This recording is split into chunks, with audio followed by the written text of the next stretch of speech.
January 2023, England. A phone lies on a bench by the river, a work call still active. Next to it, a leash. Nearby, a dog wanders alone. Her owner, 45-year-old mother of two, Nicola Bully, is nowhere to be found. She stepped out for a routine morning walk in the village of St. Michael's on Wire and vanished in 18 minutes. No scream, no traces, no witnesses. Police would say she fell into the river, but the body wouldn't be found for 23 days.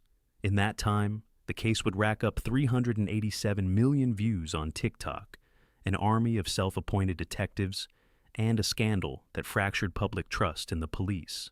This is the story of how an ordinary morning became a catastrophe, and how that catastrophe became content.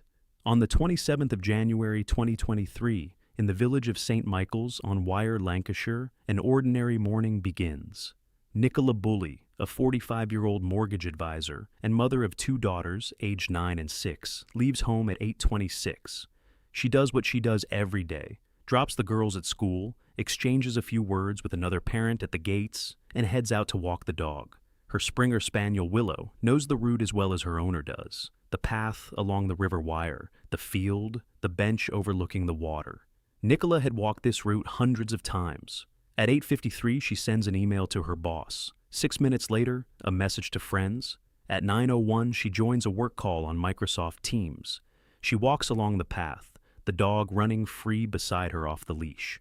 And from the outside, it looks like a perfectly normal walk for a busy working woman. Around 9:10 to 9:15, a familiar dog walker spots her. They greet each other. Nicola continues walking toward the river. That is the last time she is seen alive. At 9:33, a passerby approaches the bench on the riverbank and finds a strange scene. A phone lies on the bench, screen active, the team's call still running. Next to it, a harness and a leash. Nearby, Willow wanders alone, clearly confused without her owner. The dog is dry. There are no signs she's been in contact with water. Nicola Bully is nowhere. Not on the path, not on the bank, not in the field. Between the last sighting of Nicola alive and this empty bench, no more than 18 minutes have passed. In that time, a woman disappeared without a single sound, without a single trace, without a single witness. A disappearance without traces is the worst-case scenario for any investigation. Lancashire police launch a massive search operation the same day. Drones and helicopters take to the sky. Search dogs arrive on the riverbank, along with the Bowland Pennine Mountain Rescue Team and the Northwest Underwater Search Unit. The area is combed meter by meter. The working hypothesis comes together quickly. Nicola fell into the river Wire. The bench sits right by the bank. The dog was off the leash. The owner could have approached the water. The logic is simple and straightforward, but the river Wire is no quiet village stream. It's a tidal river with currents that reach 3.8 meters per second at certain points. In late January, water temperature drops to around 3.5 to 4 degrees Celsius. The banks are steep in places, and after the December and January rains, the water level has risen above normal. Underwater visibility is virtually zero. Silt and weeds turn the search into a hands-on operation, literally feeling through the murk. Police make two statements that shape the initial picture of the case. First, there are no signs of criminal activity, no evidence of a struggle, no witnesses to an attack, no suspicious individuals in the area. Second, the working hypothesis is a fall into the river, and the search is focused on the water. The wording sounds confident, but behind it lies an uncomfortable truth. One day passes, then a second, then a third, and no body is found in the river. Search teams work every day, deploying every piece of available equipment, but the river Wire stays silent. With each day that passes without a result, the gap between police confidence and the absence of evidence grows wider, and that gap would soon be noticed by millions. While search teams work the river, investigators examine what remains of Nicola's final minutes, her digital footprint. And here, the picture is both detailed and unsettling. On Nicola's wrist was a Fitbit, a fitness tracker that continuously records steps and heart rate. From 8 in the morning to around 9:30, the device logged 4,548 steps. That's a normal morning walk. School, the path, the field by the river. After roughly 9:20, the tracker recorded not a single step. Complete silence. Phone data confirms. The device was at the bench by the river from at least 9:20. The Microsoft Teams work call continued.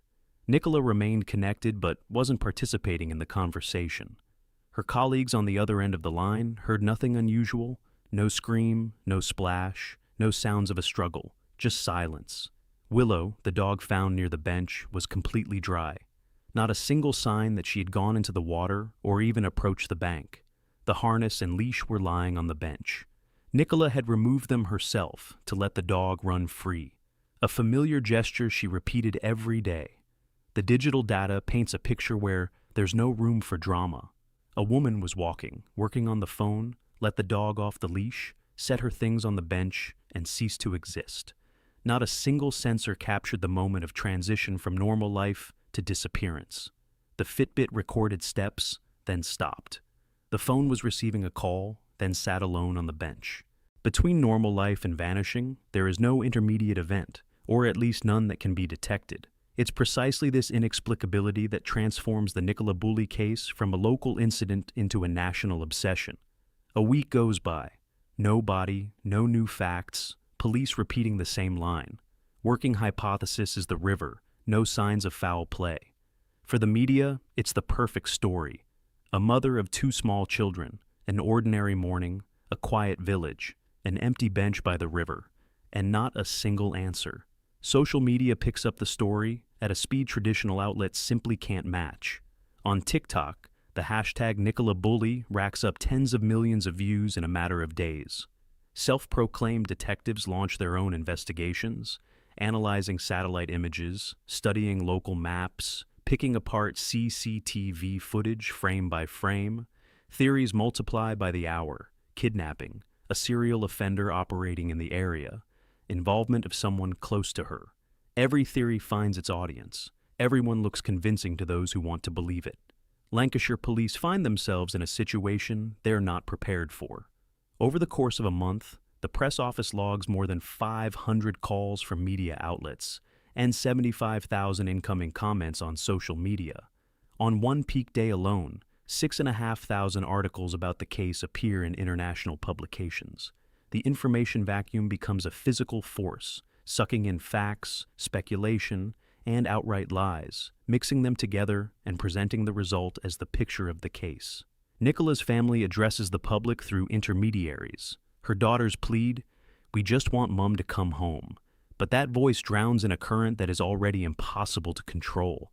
Between the silence of the police and the noise of the internet, a space opens up where any theory becomes acceptable and any accusation goes unpunished. Into this information, vacuum steps a man who looks like the answer to every question. Peter Faulding, a private specialist in underwater search operations, founder and head of Specialist Group International. Behind him, nearly 3 decades of experience. He was one of the first in Britain to use side-scan sonar for locating bodies underwater. In TV interviews, he confidently criticizes police equipment as too basic for a river with these conditions. Nicola's family hears his words and asks police to allow Faulding to join the search. Police agree, less out of professional necessity than out of a desire to avoid a wave of negative press. Faulding and his team lower the sonar into the river wire and carry out a survey. The result he announces publicly sounds like a death sentence for the police theory. If Nicola were in this river, he declares, I would have found her. For the millions following the case, those words flip the picture. A professional with 30 years of experience and expensive equipment checked the river and said she's not there. That means the police are wrong. That means the fall into the river theory is false. That means something else happened, and it's being covered up. Alternative theories that had existed on the margins now move to the center of discussion. Police continue to insist the working hypothesis hasn't changed. Nicola is most likely in the river. But to the public, this already sounds like stubbornness. The voice of one specialist with a camera and a sonar proves louder than an entire police department. The investigation, already difficult, takes another blow. This time, not from a criminal, but from someone who came to help. Faulding's statement acts as a catalyst. If a professional says the police are wrong, then people need to search for themselves. And the TikTok detectives go from screens to action. They get in their cars and drive to St. Michael's on Wire, a tiny village of about 900 people that was never prepared for what happens next. People with phones and cameras appear on the riverbank, on the footpath, on the village streets. They film videos for their channels, commentate live, build theories right on the spot. Some go further. A group of enthusiasts digs up ground in the woods by the river, genuinely believing they might find evidence the police missed. One person tries to break into an abandoned house near the disappearance site to get a better angle for filming the river. YouTuber Dan Duffy, who has 206,000 subscribers, arrives to shoot content right from the search area. He is detained and arrested. Police issue a dispersal order, a formal ban on unauthorized individuals being present in certain zones of the village. Local residents whose everyday life has turned into a backdrop for other people's content hire a private security firm to protect their streets. Detective Superintendent Rebecca Smith, who is leading the investigation, makes a public statement. The actions of online commentators are significantly distracting the investigation. But that statement is like trying to stop an avalanche with words. By the time Nicola's body is found, videos with the hashtag bearing her name on TikTok will have amassed 387 million views. A village that never asked for attention becomes a pilgrimage site for people convinced they're part of the investigation. In reality, they are part of the problem. Against the backdrop of mounting chaos, Lancashire police take a step that will change the character of the entire case. On the 15th of February, 19 days after Nicola's disappearance, police release a public statement disclosing personal medical information about the missing woman. The wording is clinical. Nicola Bulley had significant issues with alcohol, caused by her ongoing struggle with perimenopause. Police explain that this information is necessary to understand the circumstances of the disappearance and Nicola's vulnerable state. The reaction is instant and devastating, but not for the investigation, for the police themselves. Labour MP Stella Creasy calls the statement deeply concerning. Former Victims Commissioner Vera Baird delivers a line that becomes the headline in dozens of outlets. It is about as sexist a step as you could possibly get. Home Secretary Suella Braverman demands an explanation from Lancashire police leadership, and, according to press reports, is not entirely satisfied with the answer. Nicola's family issues a response statement. They dispute the police's characterization, asserting that the alcohol issues were exaggerated and related to the past rather than to the time of the disappearance. For a family already enduring the worst period of their lives, this is a blow from an unexpected direction. Not from internet trolls, but from those who were supposed to protect them. The public focus shifts sharply. Instead of, "Where is Nicola Bulley?" the main question becomes, "Why did the police do this?" The search for a missing woman gives way to a debate about the right to privacy, about the limits of police authority, and about who gets to decide what information about a person can be made public. While politicians and experts argue about police conduct, Paul Ansell is living in a parallel reality. Nicola's partner, an engineer who had been with her for 12 years, the father of their 2 daughters, finds himself in the internet's crosshairs long before police disclose the medical information. For online detectives, the formula is simple.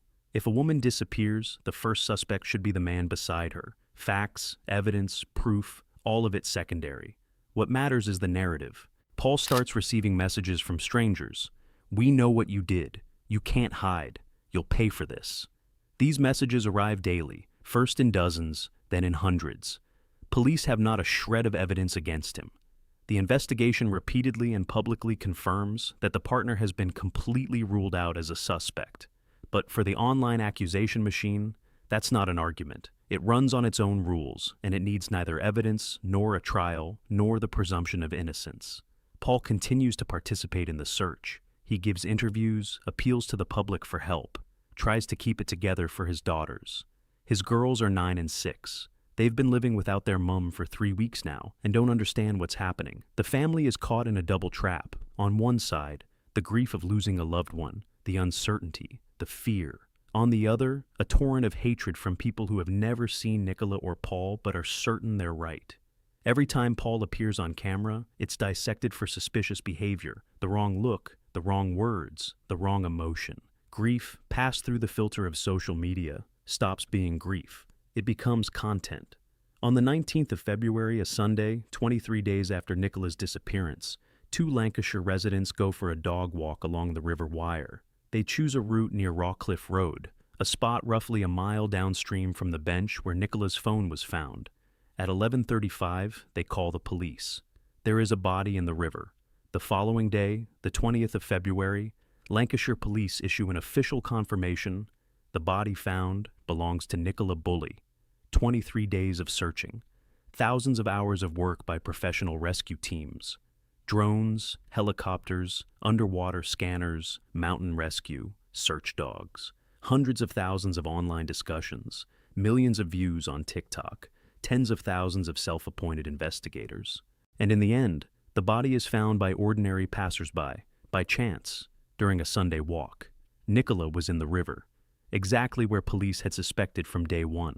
The theory that millions refused to believe, after Faulding's statement, after weeks of debate, after hundreds of alternative theories, turns out to be correct. Peter Faulding, who had confidently declared that Nicola was not in the river, turns out to be wrong. He would later claim otherwise, that his sonar detected the body within 6 minutes, but police mistook the signal for a tree branch and ignored the data. That version can be neither fully confirmed nor fully disproved. But the fact remains, his public statement that Nicola was not in the river steered public opinion in the wrong direction and fueled theories that caused enormous pain to the family. The discovery of the body answers the question of where, but not how or why.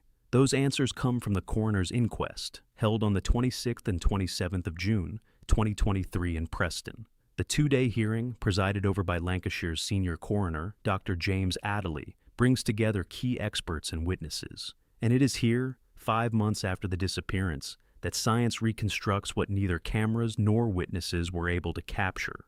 Professor Michael Tipton, one of the world's leading experts on human survival in water, gives testimony that reshapes the scale of the tragedy. The River Wyre's temperature on the 27th of January was between 3 and 5 degrees Celsius. In those conditions, contact with the water triggers a powerful cold shock response, an involuntary gasp reflex that is impossible to control. For a person of Nicola's build, 1 or 2 breaths of river water are a lethal dose. Loss of consciousness occurs within 30 to 48 seconds, but more likely closer to 30. Then come the data that until this moment had remained buried in case files. The Fitbit on Nicola's wrist recorded a sharp spike in heart rate at 9:22. For medical experts, this is a classic marker of cold water shock, the moment the body hits freezing water. The coroner cross-references all the data and determines Nicola entered the water between 9:18 and 9:30, most likely at 9:22. From the moment of the fall to loss of consciousness, less than a minute passed. The gap between ordinary life and death turns out to be so short, it fits within a single heartbeat. Among the witnesses at the inquest are 2 women whose testimony adds a detail that doesn't quite fit any version of events. Helen O'Neill, a nurse, lives close to the path by the river. On the morning of the 27th of January, she is in her garden when she hears a cry. Short, not loud, lasting a couple of seconds. Not alarming, just odd. Veronica Clayson, secretary of the village tennis club, is about to get into her car nearby at the same moment. She also hears a cry. Very short. Her first thought is that someone is messing around near the churchyard. 2 independent witnesses, strangers to each other, hear the same thing at the same time. Both report it to police. But the coroner, after reviewing all the data, reaches a conclusion that makes this detail even more unsettling. By the time the cry was heard, Nicola had, in all probability, already died. The source of the cry was never identified. The verdict of coroner Dr. James Adderley is unequivocal. Accidental drowning. Nicola fell from a steep riverbank into cold water and died from cold water shock. The post-mortem found no traces of injury or third-party involvement. Violent actions by third parties are entirely ruled out. Intentional self-harm is deemed unlikely. No suicide notes, no evidence of intent, no behavioral markers. But at the very end, the coroner delivers a line that becomes the defining quote of the entire investigation. There is no evidence as to why Nikki ended up in the water. The case is formally closed. The cause of death is established, but the cause of the fall is not. The coroner closed the question of how she died, but the question of how the case was handled remains open. In November 2023, a report commissioned by the Lancashire Police and Crime Commissioner is published, prepared by the College of Policing. It is the first systematic analysis of what went wrong in a case that fractured public trust in the police. The report's findings split the case in two. The first half, the search operation. It receives high marks, described as large-scale, well-resourced, and professionally executed. Police mobilized every available asset, deployed modern equipment, and coordinated multiple agencies.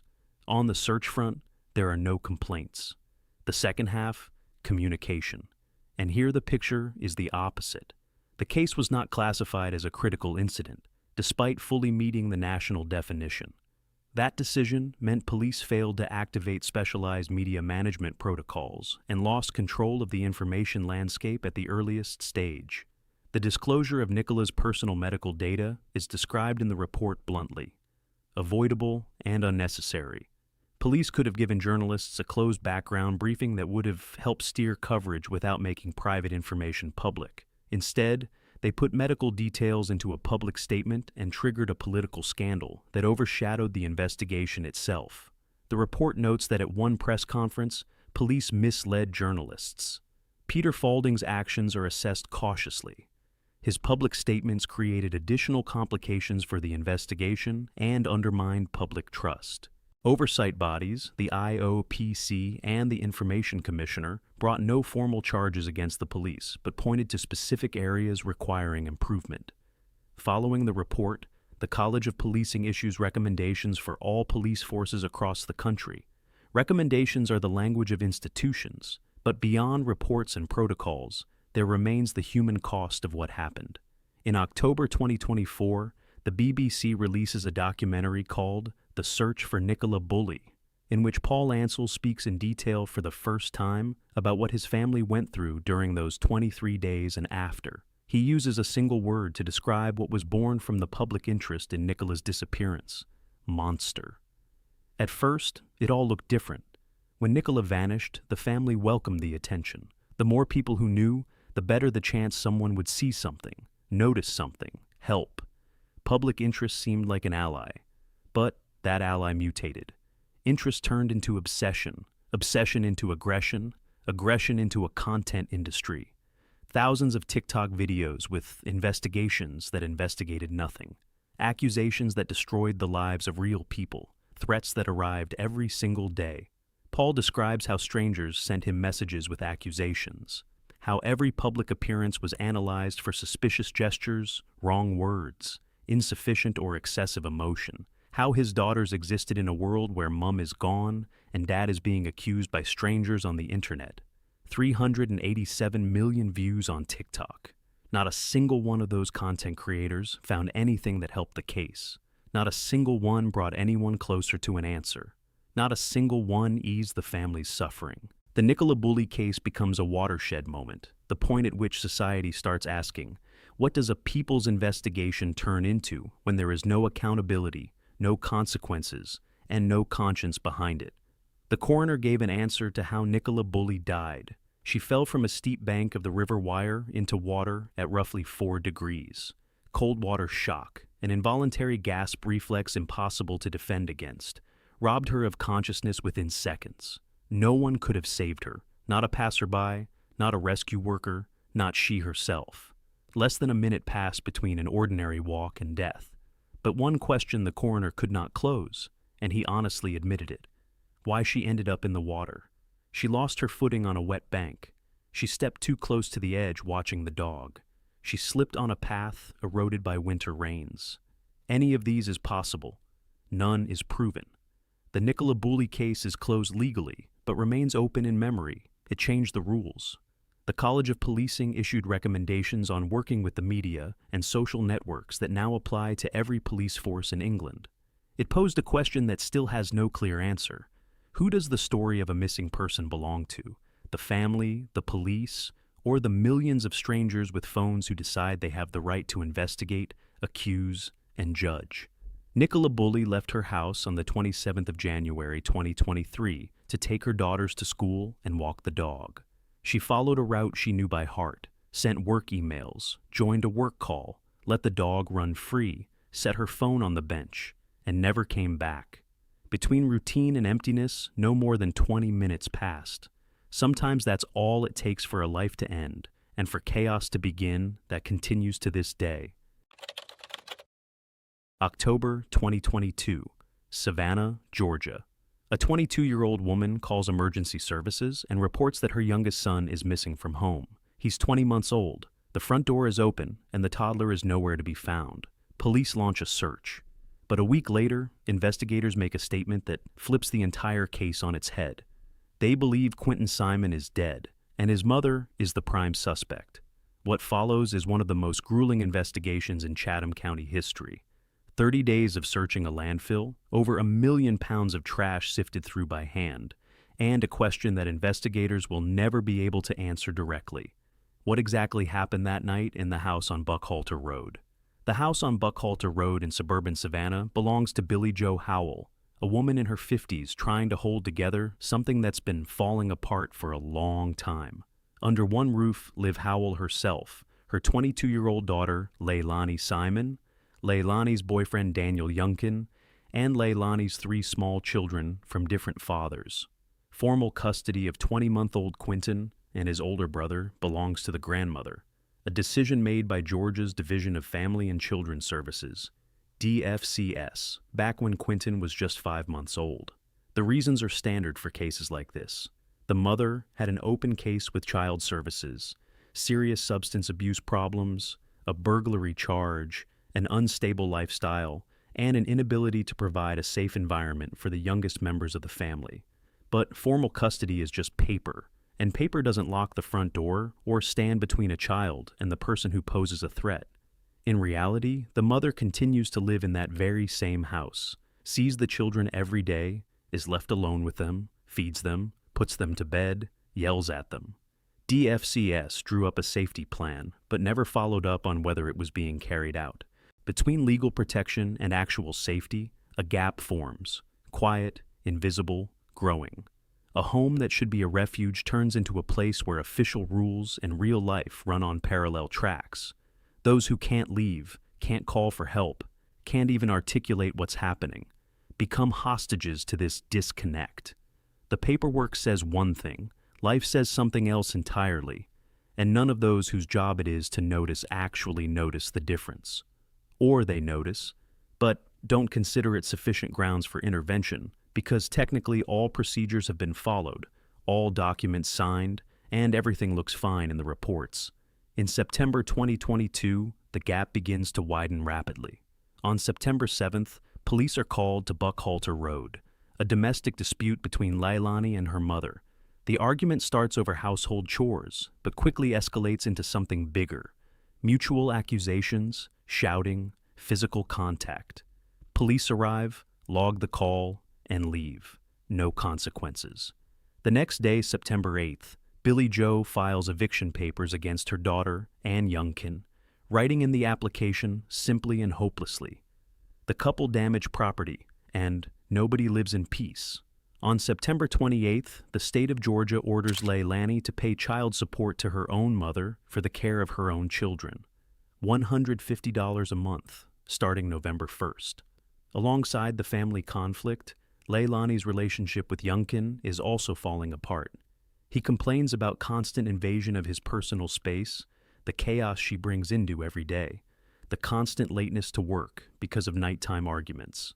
Leilani, meanwhile, is seeking attention from another man, Craig Weston, who is simultaneously her lover and her drug supplier. Pressure is building from every direction at once. Her mother files for eviction, her partner is pulling away, the court demands money she doesn't have, child services observes from the sidelines, formally present but never actually intervening. The house on Buckhalter Road stops being a home. It's a pressure cooker with a jammed valve, and the pressure keeps rising day after day, bringing closer the moment when something will inevitably break. In this house live people who simultaneously depend on each other and despise each other, and among them are those who are still too small to understand what's happening around them and too defenseless to survive the consequences. Later, at the trial in 2024, Witnesses will describe what was going on behind the walls of that house long before the October events. Michelle McCarta, a babysitter who regularly took the youngest overnight, testifies under oath. When Leilani brought home food from Bojangles, where she worked, she would feed the older son first while the younger one cried and waited. McCarta will call Leilani a terrible mother, a direct quote from the court transcript. She'll tell the jury that she cared for Quentin far more than his own mother did, fed him, bathed him, put him to sleep, did what Leilani refused or couldn't do. McCarta's daughter, Diana, will tell the court she noticed marks on the younger children's bodies that were hard to explain by ordinary childhood clumsiness, and that these marks appeared again and again, causing her increasingly serious concern each time, but no adult took decisive action to stop it. Former neighbor Melanie Bowling will give testimony of an even more disturbing nature. According to her, Leilani openly stated that she regretted not terminating the pregnancy. Bowling will also describe instances of harsh physical treatment she witnessed personally. And a few days before October 5th, Leilani types a query into a search engine that will become one of the pieces of evidence at trial. Is it normal for a mother to feel anger toward her child because of his father? A question asked of an algorithm, because she can't or won't ask it of a real person. The algorithm doesn't judge and doesn't call the police. It simply returns results, articles, forums, other people's experiences, and leaves the person alone with an answer they already know but aren't ready to accept. The evening of October 4th, 2022, in the house on Buckhalter Road, another fight between Leilani and Youngkin. The details of the conflict will remain blurry. Both will later contradict each other in their statements, getting confused about times and circumstances. One thing is known, both are using cocaine that evening. Youngkin will confirm this at trial 2 years later, though in his initial police statement in 2022, he'll say otherwise. After the fight, Leilani gets in her car and drives away from the house. Data from the Flock system, a network of automated cameras that read license plates across Chatham County, records several passes of her vehicle between late evening on the 4th and early morning on the 5th. She heads to Arkwright Road, to a neighborhood where decent people don't go in the middle of the night, to see Craig Weston, but he's not home. Leilani buys Percocet and cocaine from his relative Tim Weston, later confirmed by cell tower data and Weston's own testimony, and returns home. The prosecution at trial will present this night as a chain leading to the inevitable. Rejected by her lover, having received neither male attention nor comfort after the fight with Youngkin, she returns to the house under the influence of a drug cocktail, to a house where those she reportedly felt growing hostility toward, according to numerous witness statements, are sleeping. What exactly happens after her return is the central and only truly unresolved question of the entire case. There are no direct witnesses. There are no cameras inside the house. There are only circumstantial data, digital traces, and 14 versions that Leilani will tell investigators over the following days and weeks, each new version contradicting the last. The only thing that remains unchanged across all versions is silence. The prosecution will reconstruct the rest of that night using the one witness that doesn't know how to lie: digital traces. Around 1 in the morning on October 5th, Leilani's car is picked up by cameras again. She pulls up to the Azalea Mobile Home Plaza, a residential complex with dumpsters a few miles from the house on Buckhalter Road. A surveillance camera on the property captures her car next to a dumpster at 1:17 in the morning. At trial, prosecutor Tim Dean will deliver the line that becomes the key quote of the entire proceedings. She threw Quentin away like trash at approximately 1:17 a.m. The defense will challenge the interpretation. The camera shows a car near a dumpster, but doesn't capture what exactly is being thrown inside. There's no direct video evidence of the act itself. There's a car, there's a dumpster, there's a precise time, there's the full context of that night: the fight, the drugs, the return home, and then an inexplicable drive to a dumpster at 1 in the morning. A trip that wouldn't have happened if there were nothing to throw away. And there's what Leilani will tell investigators later when they confront her with the camera data. She went to throw out spoiled shrimp pasta that stank up her car. 1:17 in the morning, several miles from home, pitch darkness outside, to throw away pasta. An explanation that will draw a specific reaction from the jury, not because it's physically impossible, but because it's absurd by every other measure, and that absurdity speaks louder than any direct evidence. The courtroom will fall silent when the prosecutor reads this version aloud. The morning of October 5th. At 9:14, Leilani calls Youngkin and says she woke up, the front door is open, and the youngest is not in the house. But the ADT security system installed in the home logs every door opening and closing down to the minute, and the ADT data shows the front door opens for the first time that morning at 9:22, 8 minutes after the call to Youngkin. Leilani reports an open door before the door actually opens. This isn't a minor inconsistency and confused testimony. It's a fundamental contradiction that demolishes the entire abduction story in an instant, like a house of cards from a flick of the fingers. At 9:30, Leilani dials 911 and tells the operator, "The front door was wide open. Someone probably broke in and took the child." Her voice on the recording sounds frantic, even panicked, exactly the way a mother's voice should sound upon discovering her child is missing. But digital sensors don't hear intonations, don't respond to emotions, don't believe and don't sympathize. They only record facts. And the facts say clearly and irrevocably, the door was not open until 9:22 that morning, which means the abduction story, from the first word to the last, is a lie, demolished by one dispassionate electronic sensor on a door. The clock starts on the investigation, and a parallel clock starts on the lies that will multiply with each new interrogation.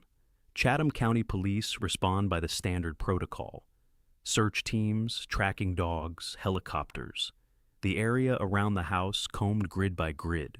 But alongside the search, investigators note details that don't fit the abduction theory at all.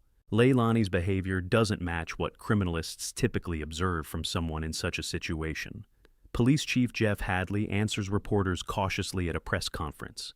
The investigation is ongoing. They don't want to jeopardize the case with premature action. Behind that phrasing lies a tactic. Police are deliberately giving the suspect room to keep talking, keep making statements, keep tangling herself in her own stories, deeper every time.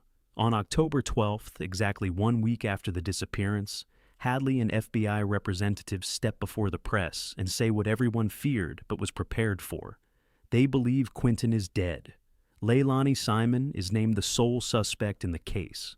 The investigation has concluded that the body was placed in a dumpster at the trailer park and from there was hauled by a garbage truck to a waste management landfill, the same landfill where household waste from the entire county is taken. The abduction theory, which never looked convincing from the start, is discarded completely and permanently. All the collected data, cameras, phones, sensors, witness testimony, points in one single direction.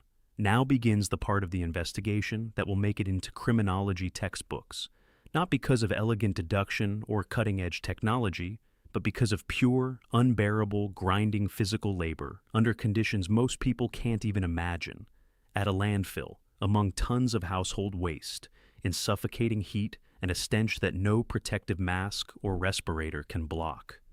On October 18th, FBI agents and Chatham County Police arrive at the waste management landfill. Before them lies a site the size of several football fields, covered in tons of compacted trash. The task is stated simply: find remains in this mass. In practice, this means 30 days of nonstop work. No weekends, no breaks, no guarantee of any result whatsoever. Over 1 million pounds of waste are sifted through by hand, layer by layer, bag by bag, fragment by fragment. The heat of southern Georgia, the smell of decomposition, the physical and psychological pressure that's impossible to convey in words and impossible to comprehend, unless you've stood on that landfill in a hazmat suit, picking through tons of someone else's garbage searching for human remains, knowing that every fragment you find could be the one. On November 18th, exactly 1 month after the operation begins, the search team discovers fragments that may be remains. The find is immediately sent to the FBI laboratory in Quantico, Virginia. On November 28th, confirmation arrives. DNA analysis, conducted by comparison with the genetic profiles of Leilani Simon and Quinton's biological father, Henry Bubba Moss, establishes with absolute statistical certainty the recovered bones belong to Quinton Simon. The The boy whose disappearance his mother reported on October 5th, telling a story about an abduction through an open door, was found at a municipal landfill among household waste. But Leilani's arrest happens before the DNA confirmation. On November 21st, based on the totality of circumstantial evidence, she is charged with intentionally causing death. The genetic test results that arrive a week later will only confirm what investigators already considered established. The path from disappearance to arrest took 47 days. 47 days during which the suspect remained free, gave interviews, posted videos on social media, and lived as though nothing had happened. Throughout the investigation, Leilani gives investigators one version after another, and each one crumbles when confronted with the facts. First, abduction through an open front door. ADT data disproves it. The door didn't open until 9:22 in the morning. Second, she didn't leave the house that night. Flock cameras record her car multiple times between evening and morning. Third, she drove to a former co-worker, Melissa Misty Bray's house, for Oragel teething gel. Investigators find Bray, who categorically denies everything and says nobody came to her house. Fourth, she stopped at the dumpster to throw out spoiled shrimp pasta that stank up her car. Every time investigators present new data disproving the current version, Leilani invents a new explanation. Lies beget lies, version replaces version, and each one proves less convincing than the last. Meanwhile, Quentin's grandmother Billie Jo Howell offers her own theory of what happened in a recorded phone call with the boy's biological father, Henry Bubba Moss. She believes it was an accident while the mother was under the influence of drugs. "When you're messed up, you do stupid things," she says in the recording that will later be played in the courtroom. Moss responds, "Even if that's the case, she should have called the police instead of hiding the consequences." In December, the grandmother herself is arrested for contempt of court in the juvenile case. 10 days in jail, details sealed. In total, the court will document 14 instances of knowingly false statements from Leilani. Each instance becomes a separate count in the indictment. The lies stop being a tool of defense and become the prosecution's chief evidence. Every false statement becomes proof that the defendant has something to hide, and that what she's hiding is something so monstrous she's willing to lie again and again. The Quentin Simon case draws national attention across America. Nancy Grace, one of the country's most prominent crime commentators, devotes several episodes of her Crime Stories podcast to it. TikTok floods with content, breakdowns, theories, accusations. One detail sparks an especially fierce public reaction. While the FBI is sifting through garbage at the landfill, Leilani posts entertainment videos on social media and participates in challenges. She doesn't look like someone grieving a loss. And for millions watching, that becomes a verdict delivered long before the trial. In October 2024, 2 years later, the trial begins. 19 counts, more than 40 witnesses, nearly 100 pieces of evidence, 8 days of testimony. Prosecutor Tim Dean builds the case like a mosaic. No single element is decisive on its own, but together they form a picture that's impossible to interpret any other way. Defense attorney Martin Hilliard doesn't dispute the lies. With 14 documented instances, that would be pointless, but points to the central legal problem. All that remains of Quentin are bones found at a landfill 44 days later. The state medical examiner of Georgia cannot perform an autopsy. The cause and manner of death have not been officially determined. This is an extremely rare case in American legal practice, a charge of a serious crime without a medical finding on the cause of death. The prosecution compensates for the absence of this data with the sheer volume of circumstantial evidence. GPS, flock cameras, ADT sensors, testimony about abuse, search queries about hating your own child, 14 false versions, videotaped interrogations. Each element is a thread. Together, they're a rope. Hilliard asks the jury to separate emotion from legal fact. The jurors must decide a question that extends far beyond this one specific case. Are there enough threads to weave a guilty verdict when the main thread, the established medical cause of death, is missing and will never be found? On October 25, 2024, the jury delivers its verdict, guilty on all 19 counts without exception. On November 21st, Judge Tammy Stokes sentences her to life in prison with the possibility of parole no earlier than 40 years, plus 10 additional years. Leilani Simon, who gave investigators 14 different versions, who told them about spoiled shrimp and teething gel, does not utter a single word at the sentencing hearing. She does not make a final statement. She does not ask for mercy. She does not explain what happened that night on Buckhalter Road. Silence becomes her 15th and final version, the only one that's impossible to disprove. Her attorney files a motion for a new trial. The court denies it. Leilani is transferred to a Georgia state prison. She is 24 years old, and if parole is considered at the earliest possible date, she will be 64. A congressional report on Georgia's child protection system will later cite Quinton's story among examples of systemic failure. Multiple agencies knew about the problems in the family, each followed its procedure, and not one took the single step that could have changed the outcome, physically separating the mother from those she was unable to protect. The system did everything by the book, and it failed to protect. Madrid, Salamanca District. A surveillance camera in the lobby records a 40-year-old woman entering the building. This is the last time she is seen alive. 7 hours later, a person in a motorcycle helmet will spray paint that camera and walk out with a suitcase. Her phone will send 2 messages written in someone else's words. Her insurance will be canceled by someone else's voice. And the husband she flew thousands of miles to escape will turn out to be closer than anyone could have imagined. Her body has never been found. This is the story of Ana Maria Knishko. Ana Maria Knishko Henao is born in Colombia in 1983. She grows up in a middle-class family, gets an education, moves to the United States, and becomes an American citizen.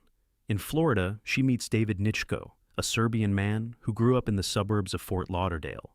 They get married and build a life together. The couple has no children, but they share a business. They found a company called EOX Technology Solutions, an IT firm serving small businesses across South Florida. Over time, the business expands to include 3 real estate properties in Fort Lauderdale. Their combined assets grow into the millions. 13 years of marriage don't end quietly. The divorce turns into a financial war. Ana wants half of everything. David offers her 25%. Their WhatsApp messages grow increasingly hostile. Ana's brother will later call this divorce dirty. According to him, the very thought of splitting the money sends David into a rage. In December 2023, Ana makes a decision. She flies to Spain. Not forever, but for a long time. She needs distance, air, a break from the man she no longer wants to live with. She rents an apartment in Salamanca, one of the most expensive and safest neighborhoods in Madrid. Quiet streets, stone facades, cafes on every corner.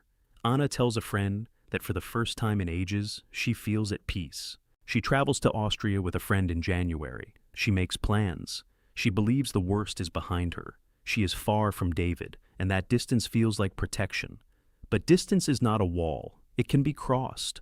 All you need is a plan, money, time, and the willingness to travel across an entire continent without leaving a trace. And David Knishko has exactly that kind of plan. Later, investigators will reconstruct it step by step. On January 25th, 2024, a week before his wife's disappearance, David walks into a store and buys industrial stretch wrap, a roll of tape, and a new laptop. That same day, he withdraws $10,000 in cash. Even earlier, on January 8th, his search history shows a query: chemical reaction when mixing bleach and ammonia. This is not the search of a chemist or a student. This is the search of a man thinking about how to destroy evidence. On January 27th, David flies out of Miami International Airport, but not to Spain. His flight goes to Istanbul. From Turkey, he makes his way to Serbia, his ancestral homeland. On January 29th, he walks into a car rental agency in Belgrade and rents a gray Peugeot 308. The very next day, he leaves Serbia. Ahead of him lie 2,600 kilometers of European roads to Madrid. Along the way, David makes stops. He tints the windows of the rental car so no one can see who's behind the wheel. He peels off 2 branded stickers from the rental company. And most importantly, he steals license plates from another vehicle and swaps them for the originals. Each action is another layer of disguise. David isn't just driving to Madrid. He's turning an ordinary car into a ghost vehicle, impossible to trace. No one close to David knows where he's heading. His phone registers border crossings, but he calls no one. None of Anna's contacts suspect that the husband she fled thousands of miles from is already on his way. 26 hours behind the wheel. A gray Peugeot with tinted windows and stolen plates closes in on Madrid. February 2nd, 2024. Madrid. An ordinary winter day. Temperature around 5 degrees, wind blowing down from the mountains. The lobby camera records Ana Maria Knishko Henao entering the building at 2:20 in the afternoon. She's carrying bags, apparently returning from a store. She goes up to her apartment. That evening, she calls a friend and says she won't be going out. It's cold outside. She'll stay home. Nothing unusual. An ordinary evening for an ordinary woman in a foreign city. This is the last conversation anyone has with Anna. At 9:27 that night, the same camera captures another person. A man in a motorcycle helmet enters the lobby. In his hand is a can of spray paint. He walks up to the camera and sprays paint directly onto the lens. But the lens isn't fully covered. Through the splotches, you can see him taping a strip of adhesive over the front door lock so the door won't latch shut and he can leave without a key. The man turns and looks straight into the lens. His height, his build, his distinctive eyebrows. Everything matches the appearance of David Knishko. An hour passes. At 10:30, the camera picks up movement again. The same helmeted figure steps out of the elevator. This time, he's dragging a suitcase behind him. The suitcase is heavy. You can tell by his gait and the way he adjusts his grip on the handle. He crosses the lobby and exits the building. The camera records nothing unusual for the rest of the night. Ana Maria Knishko Henao never appears on another recording from this building. Not the next day, not a week later, not a year later. Her apartment remains exactly as it was, clean, quiet, empty. But before anyone discovers this, 2 more days will pass. And those 2 days give the man in the helmet enough time to vanish. On the morning of February 3rd, while Anna is silent, her phone begins to speak. But it speaks in someone else's words. David Knishko messages a woman from Colombia he met on a dating site.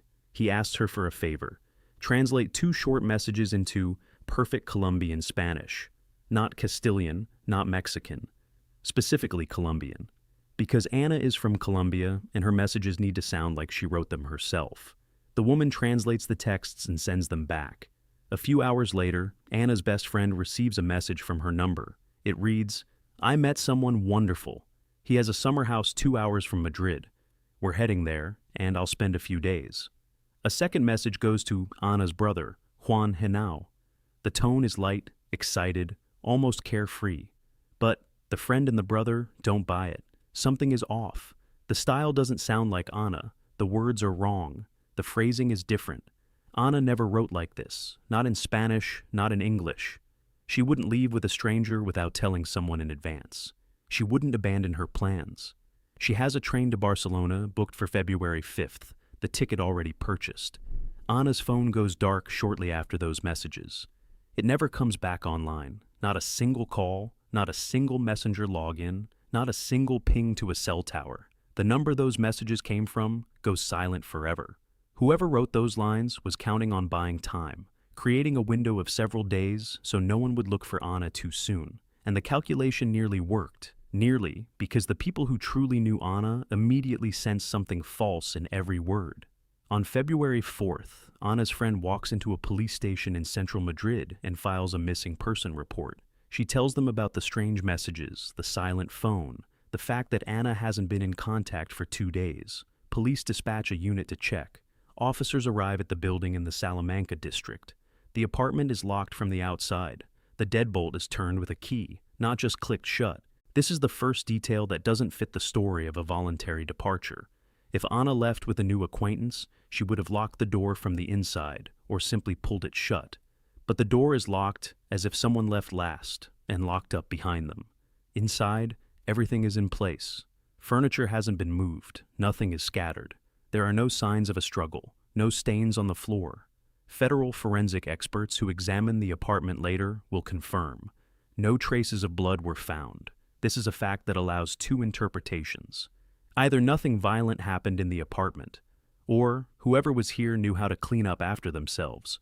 What is missing from the apartment is Anna's phone, her laptop, and her chargers, personal items a person takes when they leave, or items someone else takes to create exactly that impression. Anna's clothes are still there. Her cosmetics are sitting in the bathroom. Everything suggests she never planned to go anywhere. On February 5th, the very day Anna was supposed to catch a train to Barcelona, David Knishko lands in the United States. His circular route is complete. Miami to Istanbul, Istanbul to Belgrade, across European roads to Madrid, back to Serbia, and back to Miami, thousands of miles. While his wife is being searched for in Madrid, the husband is already home in Florida. He doesn't call the police. He shows no interest in the search. He doesn't contact Anna's family. He simply stays silent. Anna Maria Knishko Henao is a naturalized United States citizen who disappeared abroad. This automatically brings the FBI into the case. Federal agents begin piecing together what David Knishko tried to destroy, the digital trail. And that trail turns out to be longer than a man who spray-painted a camera could have anticipated. The first lead, the stolen license plates. A Spanish driver reports that plates were removed from his car. Investigators check the database of automatic plate readers. The plates show up twice. First, on Anna's street on the night of February 2nd. Second, on a suburban toll highway a few hours later. The vehicle is a Peugeot with tinted windows. Behind them, the driver is impossible to make out. The second thread, the rental agency in Belgrade. When David returns the car 5 weeks later, staff document the mileage, 7,677 kilometers. That's roughly 4 times the round-trip distance between Belgrade and Madrid. The windows are tinted, though they were clear at pickup. 2 rental company stickers have been removed. The license plates have been taken off and reattached, with visible signs of tampering. The third thread, surveillance cameras at a hardware store in Madrid. Footage from February 2nd. A man resembling David Knishko pays cash for 2 rolls of tape and a can of spray paint. Spanish police identify the brand of paint. It matches the paint found on the camera in Anna's building. One more detail. David's phone connects to Facebook from Madrid on the night of Anna's disappearance. Geolocation places him within a few hundred meters of her home.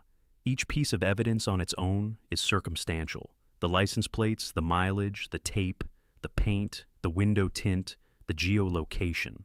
But together, they trace a route that begins in Miami and ends in a Madrid apartment from which a man in a helmet carries out a suitcase.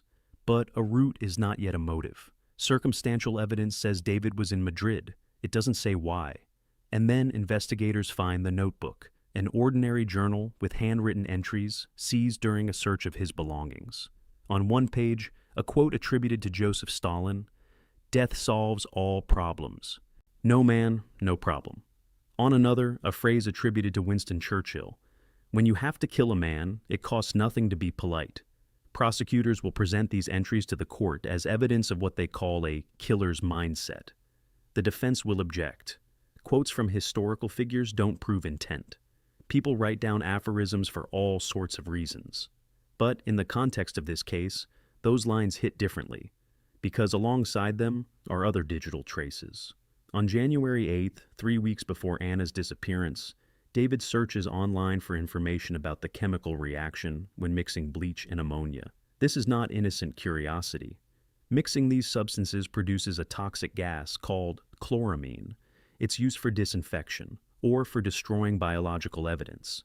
In that same search history, a route from Madrid to Tara National Park in western Serbia. Tara is a mountain wilderness. The Drina River Canyon, one of the deepest in Europe, dense coniferous forests stretching for dozens of miles without a single settlement. A place where you could get rid of anything, and no one would ever find it. Investigators connect the dots. Quotes about how death solves problems. A search for ways to destroy biological evidence. A route to the most remote point between 2 countries. The purchase of stretch wrap and tape. A cash withdrawal. All of this is documented before the trip to Madrid. All of it looks not like random coincidence, but like methodical, step-by-step preparation. While the FBI reconstructs David's route, he keeps acting. Anna has disappeared, but her finances haven't. Insurance policies, bank accounts, corporate cards, all of it exists and needs managing. David knows this better than anyone. They built the business together for 13 years. Several weeks after Anna's disappearance, a call comes into an insurance company from a number tied to EOX Technology Solutions. A woman's voice identifies herself as Anna Maria Knishko Henao and requests the cancellation of 3 insurance policies. The operator processes the request. Nobody notices anything strange except for one detail. In the background of the recording, a baby is crying. Anna has no children. She has never had children. Later, the FBI will track down this woman. She turns out to be an employee of EOX Technology Solutions, and she tells them everything. According to her, David asked her to call and impersonate his wife. He gave her Anna's social security number and also asked her to open a new bank account in Anna's name. The woman said she felt uncomfortable pretending to be a missing person. David told her it was no big deal, and then he added a line that would make it into the case file. "I can't call myself because I sound like a man." That sentence is more than an admission of fraud. It's an admission of knowledge. David knew Anna wouldn't call herself. He knew she wouldn't cancel the policies, open the account, or pick up the phone.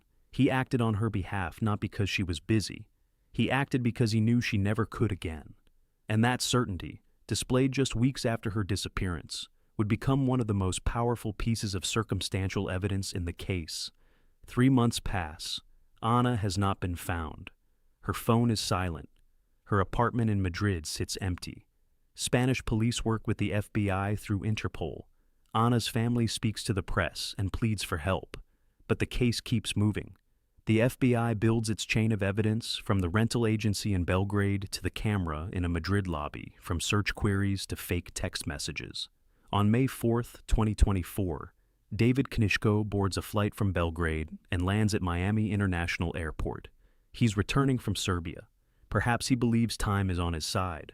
The longer there's no body, the harder it is to prove a crime. Perhaps he believes his plan worked. But in the arrivals hall, it's not friends or relatives who greet him, it's federal marshals. David is detained right outside passport control. Handcuffs click shut around his wrists. He is charged with kidnapping a United States citizen abroad. He is brought before a federal judge. Prosecutors request detention without bail. Their arguments: the defendant poses a danger to the community, has ties abroad, and is an obvious flight risk. A man who can cross 2 continents undetected is a man who can disappear. The judge agrees. David Knishko is placed in federal detention in Miami. His attorney, Jane Weintraub, declares her client innocent. According to the defense, David was in Serbia, 2,600 kilometers from Madrid, on the day his wife disappeared. But prosecutors already know the route of the rented Peugeot. They know about the stolen plates, the tinted windows, and the 7,677 kilometers on the odometer. The distance the defense calls an alibi. The prosecution calls part of the plan. David Knishko will sit in that detention facility with no hope of release. David Knishko sits in federal detention without bail. But his presence behind bars doesn't mean he has stopped acting. He has a brother, Uglesia Knishko, and Uglesia begins playing a role that investigators will later describe as the systematic destruction of evidence. In June 2024, the landlord of David's apartment in Belgrade hands over his abandoned belongings to his parents. Among them is a laptop.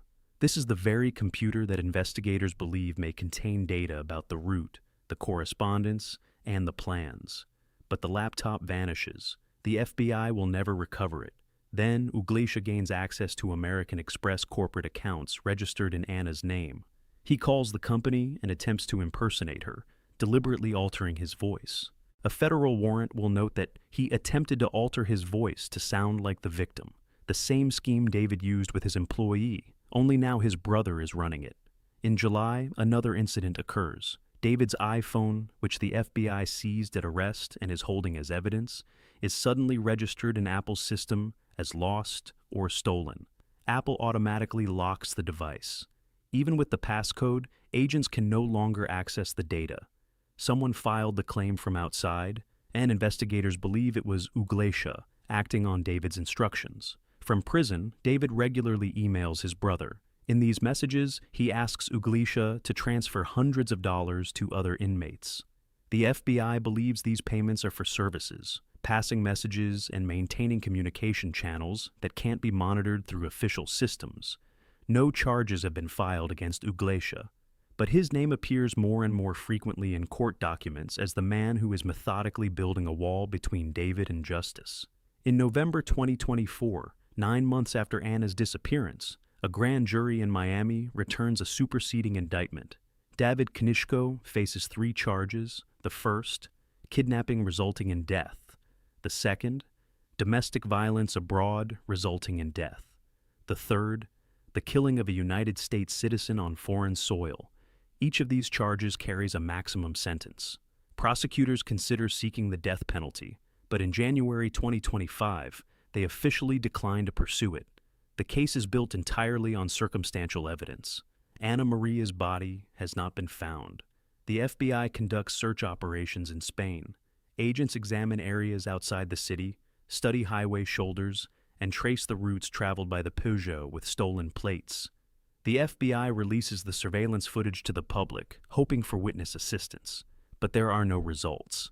Anna vanished without a trace. At the same time, Anna's family goes on the offensive. In early 2025, the family's attorney files a civil wrongful death lawsuit. The defendant is David Knishko. But the suit goes further. The family also initiates legal proceedings against David's mother and his cousin in Serbia. The allegation, destruction of evidence and unlawful acquisition of Anna's financial assets. According to the attorney, Anna's money was transferred to members of the Knishko family before David's arrest. The defense continues to maintain innocence. Jane Weintraub states that the prosecution has no direct evidence, no body, no weapon, no witnesses, just a route, records, and coincidences. The trial is set for June 2025. Prosecutors are preparing 32 witnesses and hundreds of pages of digital evidence. Both sides prepare for a proceeding that must answer the central question: can you prove a person is dead if the body was never found? April 28, 2025, Monday morning, Federal Detention Center in Miami. A guard makes his rounds through the cells. At 8:03, he finds David Knishko unresponsive. Staff attempt resuscitation. They call for paramedics. Medics arrive and pronounce him dead. Attorney Jane Weintraub confirms that her client took his own life. 3 days earlier, on Friday, the court held a status conference in the Knishko case. Deadlines were set for trial preparation, with the trial scheduled for June.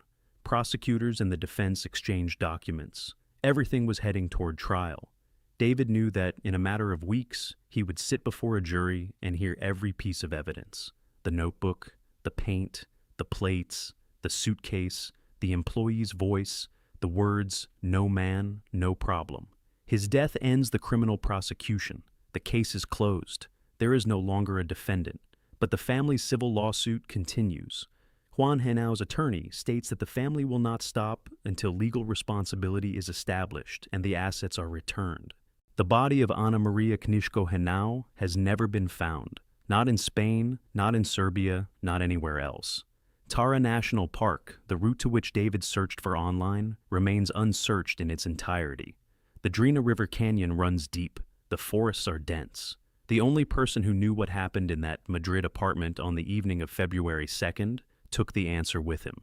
The surveillance camera in the lobby on that Salamanca street keeps recording. Residents come and go. The elevator rises and descends. But Ana Maria will never appear on those recordings again. A 40-year-old woman from Colombia who flew to Madrid for a new life became part of the list of those who were never found. Her story isn't over because it has no ending. A security camera in the kitchen records everything. A 14-year-old girl walks through the house with a gun behind her back, hiding it from the lens. A minute later, 3 shots ring out, then silence. And then this same girl comes back into the kitchen and starts playing with the dogs. Her mother lies in the next room. Carly Gregg was a straight-A student. She skipped 4th grade entirely. Her mother taught math at the same school. Her stepfather called her a sweet girl. Her therapist, just 1 day before the tragedy, noted, "condition stable." But in Carly's journal were the words, "being evil is okay." What happened in that house in Brandon, Mississippi on March 19, 2024? And can you call what a child did evil? Brandon, Mississippi. a small town a few miles east of the state capital, Jackson. The kind of place where everybody knows everybody. Neat houses with trimmed lawns, churches on every corner, school buses in the mornings. Rankin County, one of the safest in the state. Here, crime happens somewhere far away, in the news from big cities. This is where the Smiley family lives.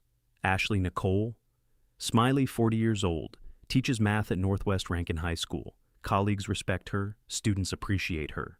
For Ashley, teaching isn't just a job, it's a calling. She guides teenagers through algebra and geometry with the patience that not every teacher can muster. But Ashley's path to this peaceful life wasn't easy. Her first marriage to Kevin Gregg ended in divorce. Kevin suffered from mental health disorders and substance abuse. One of Ashley's daughters died at a young age due to health complications. That loss left a scar that never heals. Her second husband, Heath Smiley, a physical therapist, brought stability into Ashley's life. Finally, she had what she'd been waiting for so long: a normal family, a dependable partner, a predictable rhythm of life. Her daughter from the first marriage, Carly Madison Gregg, 14 years old, a ninth grader at the same school where her mother teaches, a gifted girl who skipped fourth grade because the curriculum was too easy for her. From the outside, everything looks flawless. A mother who's a teacher, a caring stepfather, a talented daughter, a home where they gather for dinner in the evenings, where the family car sits in the garage, where on weekends they walk their two dogs. None of the neighbors or school colleagues imagine that behind this facade, something dark has been brewing for a long time, and that in just a few months, this house will become a place that enters the criminal chronicles of the entire country. Carly Gregg is not who she seems. Behind the image of a capable student hides a teenager living a double life. She smokes marijuana, she vapes, and she does it systematically, carefully covering her tracks from her mother and stepfather. To communicate without parental oversight, Carly sets up so-called burners, disposable phones that can't be traced. A parallel life, invisible to the adults around her. Things aren't going smoothly at school either. One day she brings a Swiss Army knife to class. That's a serious enough violation to get her temporarily transferred to an alternative school. Another time, she photographs the teacher's answer key, trying to cheat on a test. Incidents that individually could be chalked up to teenage rebellion, but together they form a troubling pattern that the adults prefer not to notice. There's something else too. A journal. In it, Carly compiles a list of her beliefs, 5 points written in her own hand. Among them, there is no God. You don't need family. And the most chilling one, being evil is okay. These lines will later become one of the key pieces of evidence at trial and will make headlines around the world. But for now, only Carly sees them. The problems didn't start yesterday. Since the age of 6, the girl has suffered from anxiety. At 11, she begins making shallow cuts on her thighs. Self-harm, one of the most alarming signals a teenager can send. The family history makes the picture even worse. Carly's bloodline includes cases of bipolar disorder, depression, and schizophrenia.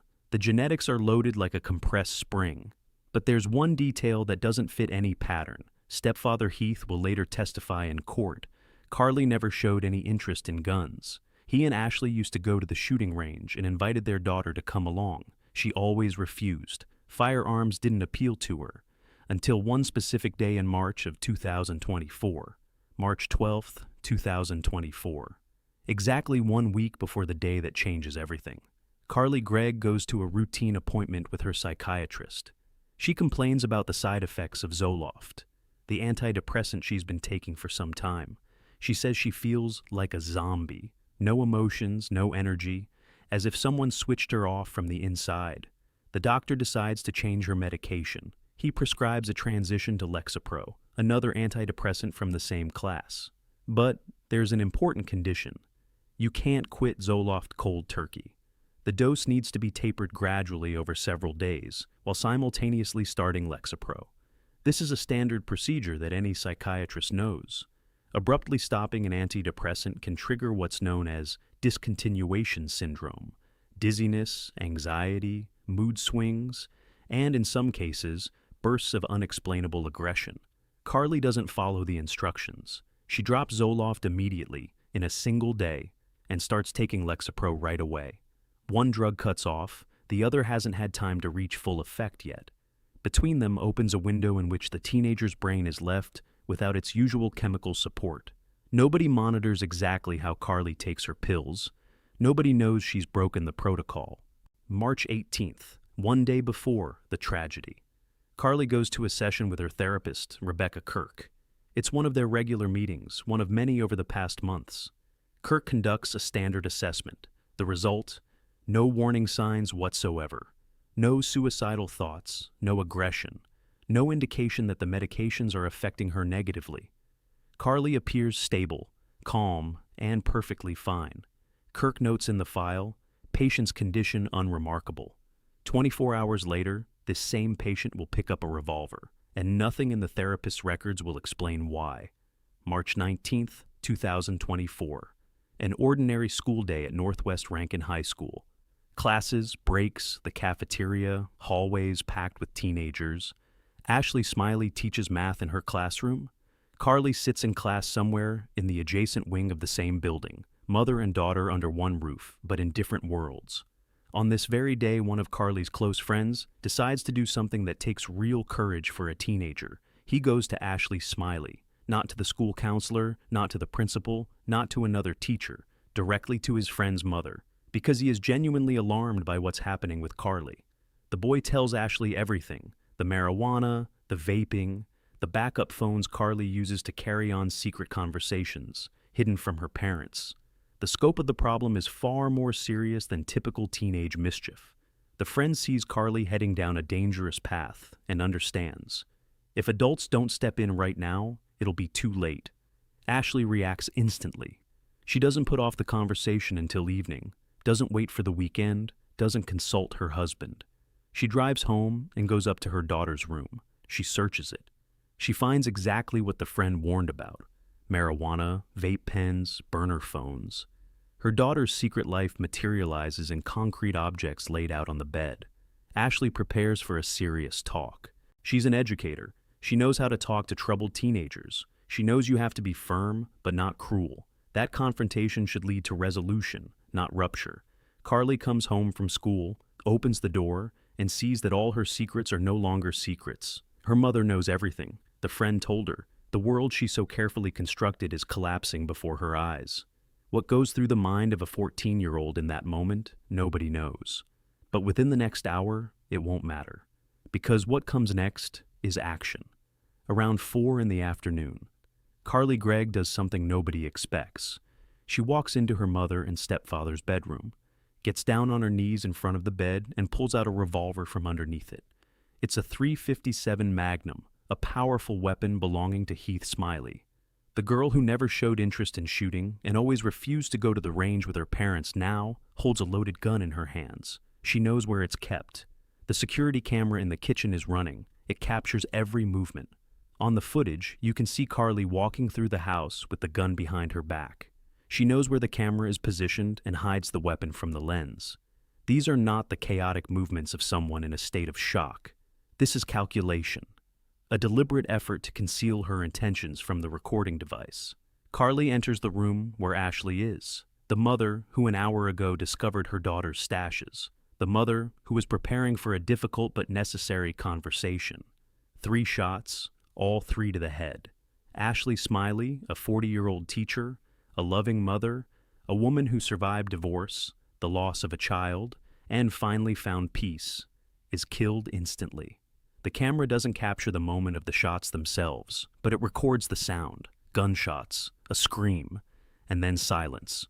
Carly comes out of the room, returns to the kitchen, picks up her mother's phone, and types a message to her stepfather Heath from Ashley's number. "When will you be home, honey?" A question Ashley could have asked on any ordinary evening. Except, Ashley is no longer alive, and this message isn't just a text, it's bait. Carly is luring her stepfather into the house. She knows he'll respond, knows he'll come, knows there are still rounds left in the revolver's cylinder. After sending the message to her stepfather, Carly makes another call. She reaches out to a friend, says something urgent has happened, and asks her to come to the house right away. The friend doesn't ask unnecessary questions and shows up. She finds Carly in a strange, almost eerily calm state. No panic, no tears, no shock on her face. Instead of an explanation, Carly asks a question that makes the blood run cold. Have you ever seen a dead body? Before the friend can answer or even process what she's heard, Carly leads her down the hallway to a room, shows her the body of her mother. Ashley Smiley lies motionless in her own bedroom. The friend is horrified. She doesn't understand what she's seeing or how to react. And Carly tells her something else. She has 3 rounds left in the cylinder, and they're meant for her stepfather, who will be coming home from work soon. Between the shots that killed her mother and the expected arrival of Heath, roughly an hour passes. The security camera in the kitchen keeps rolling, and what it records during this interval will later shock the jurors in the courtroom. Carly hasn't curled up in a corner. She isn't crying. She isn't sitting in a daze. She walks around the kitchen, hums a tune, and plays with the family dogs. The 2 dogs are scrambling in a panic after the gunshots, but Carly is perfectly calm. She picks up a phone, scrolls through the screen. She looks as though it's just an ordinary evening, as if nothing happened in the next room. Later, the defense will talk about dissociation, that Carly's mind disconnected from reality and she wasn't aware of what was happening. The prosecution will say something different. This is the behavior of someone who is fully in control of the situation and is cold-bloodedly waiting for the next target. 5:03 p.m. Heath Smiley returns home after a day at the physical therapy clinic, located 5 miles from the house. He got a text from his wife an hour ago. An ordinary question, nothing suspicious. Heath parks at the house, comes in through the garage, and pulls open the kitchen door. The door opens 3 or 4 inches, and a shot rings out. The bullet strikes his shoulder, in the area of the trapezius muscle. A grazing wound. Heath is still on his feet. 2 more shots follow, but Heath doesn't run and doesn't hide. He charges forward, straight at the shooter, and sees that it's Carly, his stepdaughter, a 14-year-old girl with a revolver in her hands. Heath grabs the weapon and wrenches it out of Carly's grip. In the struggle, he is significantly stronger, and the gun ends up in his possession. Later, at trial, Heath will recount something he'll remember for the rest of his life. She was screaming like she'd seen a demon. She was completely beside herself with fear. I still don't think she recognized me in that moment. These words will become one of the most quoted testimonies of the entire trial. They serve both sides of the argument. The defense hears proof of insanity in them. The prosecution sees the fear of a perpetrator whose plan has just fallen apart. After disarming Carly, Heath searches the house. He still doesn't know what happened an hour earlier. He goes room to room, looking for an explanation for what just occurred. And he finds Ashley, his wife, Carly's mother. Ashley is dead.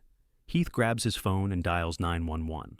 On the recording of that call, you can hear the voice of a man who has just lost everything. He screams, sobs, and tries to explain to the dispatcher something that is impossible to explain. His stepdaughter shot his wife and just tried to shoot him too. She shot Mama! God, why? On the 911 recording, Heath Smiley's voice breaks into a scream. He's gasping for air, trying to speak coherently, but his words dissolve into sobs. The dispatcher on the other end of the line hears something no emergency operator can ever be prepared for. A man reporting that his 14-year-old stepdaughter shot her own mother and just fired at him. The dispatcher tries to keep Heath on the line and maintain control of the conversation. Asks the standard questions that sound absurd against the backdrop of what's happening. The address. Is the victim alive? Where is the shooter? Heath answers, the shooter is a child, his stepdaughter. She's somewhere in the house. Or maybe she already ran. He doesn't know. Police and paramedics race toward the house in Brandon. Response time is minimal. The town is small. All emergency services are nearby. Meanwhile, Carly runs out through the back door. With her goes the friend who came over at her request and spent the most terrifying hour of her life in that house. 2 teenage girls running through the streets of a quiet suburb. Carly makes it roughly half a mile from the house before police patrols find and detain her. The arrest is quick and without any resistance. Officers' body cameras capture everything. The approach to the house, the entry inside, the chaos, the traces of what happened. Blood on the floor, the weapon on the kitchen table, the shock of Heath, who stands with his shoulder bandaged, repeating the same thing over and over. Investigators begin processing the crime scene and discover a strange detail. One of the security cameras that should have been recording what happened in the house is missing from its mount. They find it in an unexpected place, inside the refrigerator, among the groceries. Carly took down the camera and hid it, a deliberate attempt to destroy evidence. Investigators work methodically. Security cameras, Ashley's phone, the friend's testimony, the journal, the camera hidden in the fridge. Every piece of evidence confirms the same picture: sequential, calculated actions. Not a single detail points to spontaneity or loss of control. The Rankin County Prosecutor's Office makes a decision that will define the entire course of the case. Carly Gregg will be tried as an adult. Before the case reaches a jury trial, the prosecution offers Carly Gregg a plea deal, 40 years behind bars. At first glance, a staggering number for a 14-year-old girl, 40 years in prison. But if you do the math, with that sentence, Carly would be released around the age of 54. She'd still have the second half of her life ahead of her. A chance to start over, however strange that thought might seem. Defense attorneys Bridget Todd and Kevin Camp discuss the prosecution's offer with their client and her family. They lay out the risks with absolute clarity. If the case goes to trial and the jury returns a guilty verdict, the sentence could be far harsher. Life in prison, without the possibility of parole, ever. Carly rejects the deal twice. 2 times the prosecution puts the offer on the table, and 2 times the defense sends it back. The strategy is clear. The attorneys are betting on a verdict of not guilty by reason of insanity. They're confident that Carly's history of mental illness, the family genetics, the abrupt switch in antidepressants, and the journal crying out for help will convince 12 jurors that the defendant was not in control of her actions. She was sick and didn't understand what she was doing. The prosecution is equally determined. The prosecutors have video footage from the security cameras. The cameras captured everything except the actual moment of the shots. Carly's actions before and after speak of calculation, not madness. Hiding the gun from the camera, texting from the victim's phone, inviting a friend to look at the body, stashing a camera in the refrigerator. Every step is a link in a single logical chain. The trial is set for September of 2024. 6 months after the crime, 12 ordinary residents of Rankin County will decide the fate of a girl who, by that point, will have already turned 15. September the 16th, 2024. The Rankin County Courthouse, Mississippi. A case that has captured the attention of the entire nation and reached beyond the borders of the United States. Court TV broadcasts live from the courtroom. Millions of viewers around the world follow the proceedings online. Social media erupts with commentary after each day in court. The question facing the 12 jurors is framed with perfect clarity. Nobody disputes whether Carly Gregg fired the gun. That much is obvious. Cameras documented her actions. Witnesses confirmed it. The defendant herself doesn't deny it. The question is different. Did she understand what she was doing at the moment she pulled the trigger? Was she sane? Was she in control of her actions? The prosecution opens with its most powerful card: security camera footage from the Smiley family home. The jurors watch the video with their own eyes. Carly with the gun behind her back, carefully maneuvering around the camera, the sound of gunshots, Ashley's screams, then silence, and a teenager calmly playing with dogs in the kitchen. The impact on the entire courtroom is devastating. The first prosecution witness, the 911 dispatcher. The court listens to the recording of Heath Smiley's call, the hysterical voice of a man who has just found his wife's body. A scream that cannot be acted, cannot be faked, cannot be forgotten. Carly's friend, a 16-year-old girl, takes the witness stand. She recounts that very conversation. "Have you ever seen a dead body?" And 3 rounds for the stepfather, the words of one teenager about another teenager, simple, direct, free of legal jargon. Perhaps that's precisely why they sound so convincing to everyone in the courtroom. On the second day of the trial, Heath Smiley takes the witness stand. He describes the shot as he opened the door, the struggle for the weapon, Carly's screams, and he utters the very phrase that will split the audience in 2. "She was screaming like she'd seen a demon. I don't think she recognized me." The 3rd and 4th days of the trial turn into a battlefield between 2 versions of the same reality. The defense calls its key witness, psychiatrist Dr. Andrew Clark. Clark diagnoses Carly with bipolar II disorder. He asserts, At the moment of the shots, Carly experienced a dissociative episode, her consciousness disconnected from her body. She doesn't remember what happened, doesn't remember picking up the gun, pulling the trigger, sending the text from her mother's phone. The friend provides additional testimony. Carly told her she hears voices in her head. Auditory hallucinations are one of the symptoms of severe psychiatric disorders. The defense builds the picture of a broken child with a shattered psyche. Family history, bipolar disorder, depression, and schizophrenia running through the father's side. The loss of a sister in early childhood. Self-harm since the age of 11.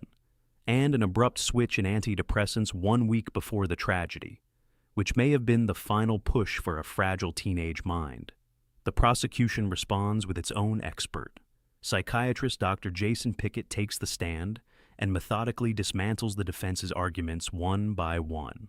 Carly Gregg, he declares, does not meet the standard of insanity established by the laws of the state of Mississippi.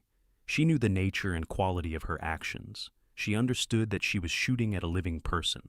She understood that it was unlawful. Pickett goes further. He identifies psychopathic and narcissistic traits in Carly. Not a mental illness, he says, but features of character and personality.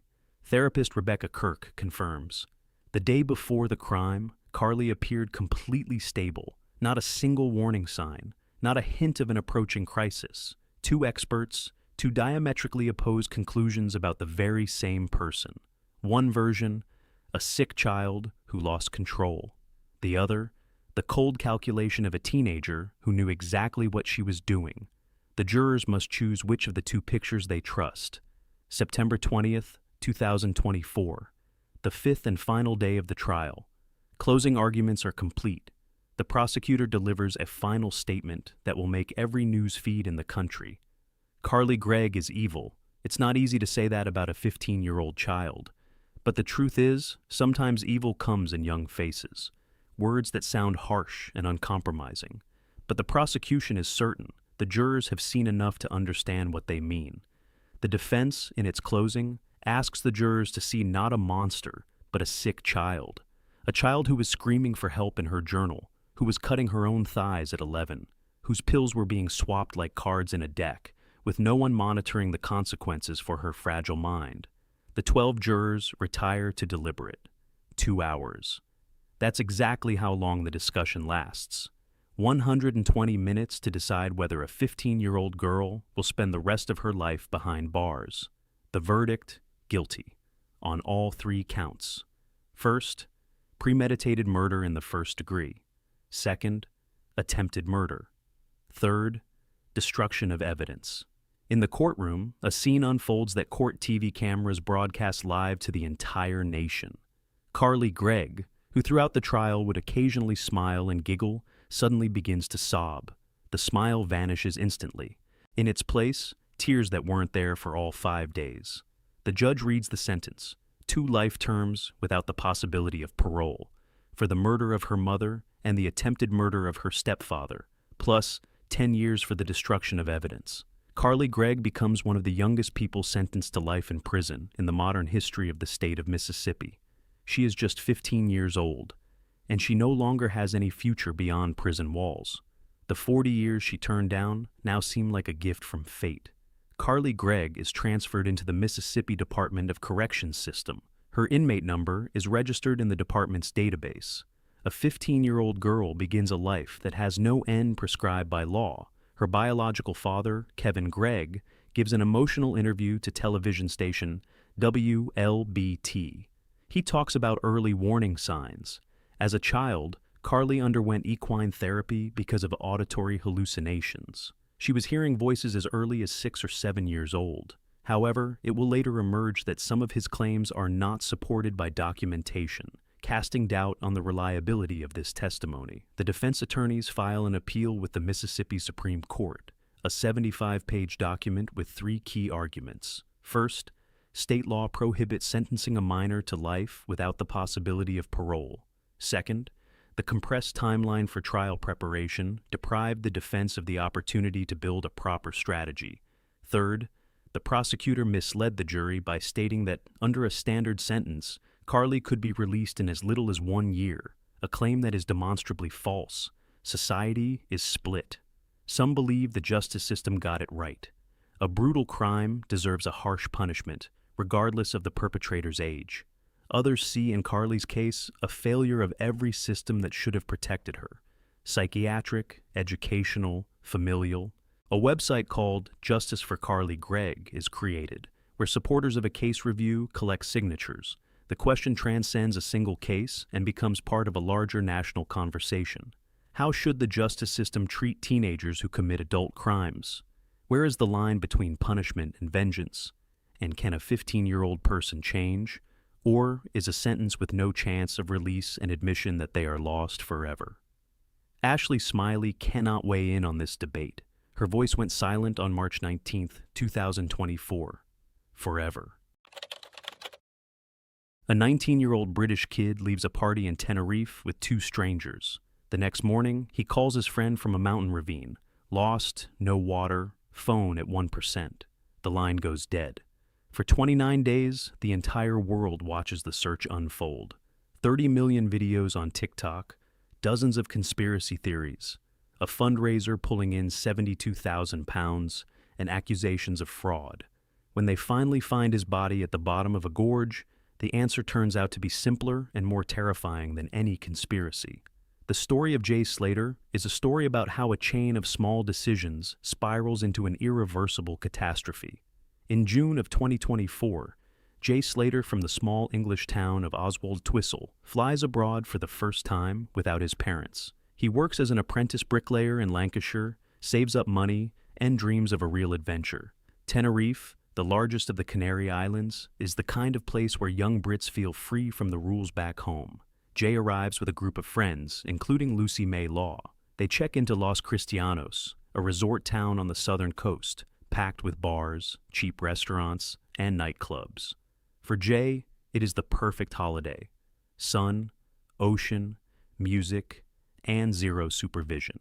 On the 16th of June, the friends head to a 3-day music festival called NRG at the Papagayo Beach Club in Playa de las Americas. Electronic music, crowds, heat, and alcohol. A typical night at a Spanish resort. But by midnight, the group starts splitting up. One by one, Jay's friends leave for the hotel. He stays behind. Over the course of the evening, he meets two older British men, Ayub Qasim and Stephen Rakas. They suggest carrying on the party at their place. Jay, who has been drinking and taking stimulants for hours, agrees without a second thought. But Qasim and Rokas do not live in the resort area. Their Airbnb sits in Masca, a tiny mountain village 35 kilometers north of the club. The road there is a narrow serpentine winding above cliffs in total darkness. Masca is not a resort. It is an isolated settlement perched 600 meters up, hemmed in by rock faces, where taxis do not go and getting out is not easy. Jay climbs into a car with people he has known for just a few hours. By the time they arrive, all that surrounds them is the pitch-black darkness of a mountain gorge. None of his friends know where he is. On the morning of the 17th of June, Jay wakes up in an unfamiliar place.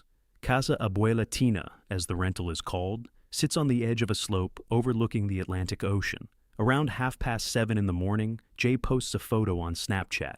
In the picture, he stands in the doorway of the house, smiling. It is the last photo of him alive.